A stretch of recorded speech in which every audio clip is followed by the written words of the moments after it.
విజయోత్సవాలపై BRS reaction ఏంటి? రెండు, ఇప్పటికీ ఒక సంవత్సరం నుంచి అసెంబ్లీకి కేసీఆర్ గారు రాలేదు, అది మీకు కరెక్ట్ అని అనిపిస్తుందా, సమర్థించుకుంటున్నారా? రెండు ఆన్సర్ చేయండి. ఇవాళ వస్తారా? ఇది అయ్యా కదా అడుగుదాం. సరే చెప్పండి. మిత్రుడు చాలా ఉబ్బలాట పడుతున్నాడు. ఉబలాటం అంటే అందరికీ వెయిటింగ్ గా ఉంది. 10 సంవత్సరాలు ముఖ్యమంత్రిగా చేసినటువంటి వ్యక్తి అసెంబ్లీకి వస్తారా రారా అని అందరికీ ఉందిలేండి ఉబలాటం, నాతో సహా ప్రజలతో సహా. చెప్పండి.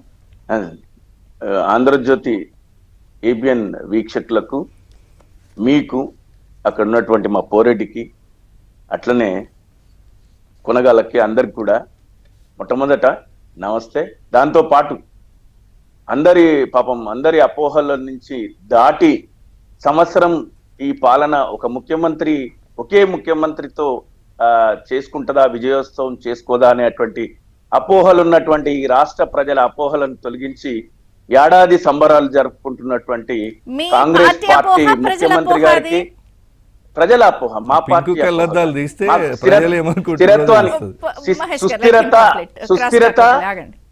సుస్థిరత క్రాస్ టాక్ వద్దు, నేను అందుకే వెయిట్ చేస్తాను. సుస్థిరత మా ఆస్తి, సుస్థిరత మా నినాదం, సుస్థిరత మేము అందించినాం. కానీ వాళ్ళ ఉన్నటువంటి పరంపర కొనసాగుతుందేమో అనుకుని అపోహల నుంచి తెలంగాణ ప్రజలు ఒక సంవత్సరం అయితే గడిచింది అనేటువంటి సంతోషంలో ఉన్న తెలంగాణ ప్రజలు ఈ సందర్భంగా కాంగ్రెస్ పార్టీ పక్షాన ముఖ్యమంత్రి అయినటువంటి రేవంత్ రెడ్డి గారికి మీ ఏబిఎన్ పక్షాన మీ ఏబిఎన్ వేదికగా బీఆర్ఎస్ పక్షాన వారికి శుభాకాంక్షలు. యావత్ కాంగ్రెస్ శ్రేణులందరికీ కూడా అభినందన.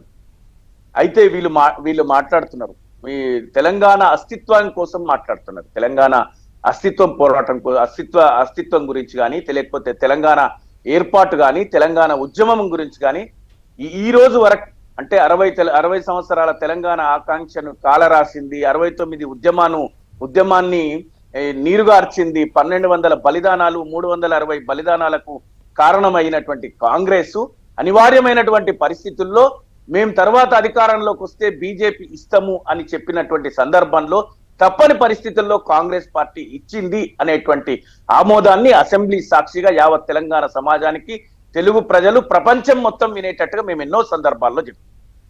దీనిలో మళ్ళా శశభిషాలు లేవు. పదే మేము ఇచ్చినాము అంటే ఊరికే ఎవరు ఇవ్వలే.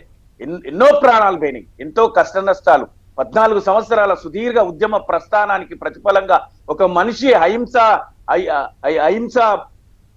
గాంధేయ అహింసా మార్గంలో ఆ ఉద్యమాన్ని ముందుకు తీసుకెళ్లినటువంటి సందర్భంగా తప్పని పరిస్థితుల్లో సుష్మా స్వరాజ్ గారు ఆ రోజు పార్లమెంట్ లో ఎవరు కూడా మీది కాదనటం లేదు, వారు కళ్ళ ముందు అన్ని చరిత్ర కనిపిస్తున్నాయి. మనం ఈ రోజు కన్ఫైన్ అవుదాం.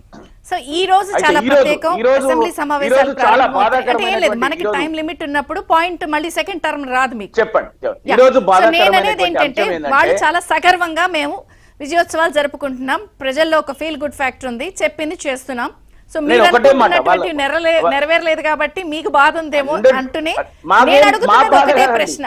కేసీఆర్ గారు ఒక సంవత్సరం నుంచి పాలన జరుగుతోంది, అసెంబ్లీకి రెండో అని వీళ్ళు విన్నవించుకుంటున్నారు, రాకపోవడానికి ఎలా సమర్థించుకుంటారు?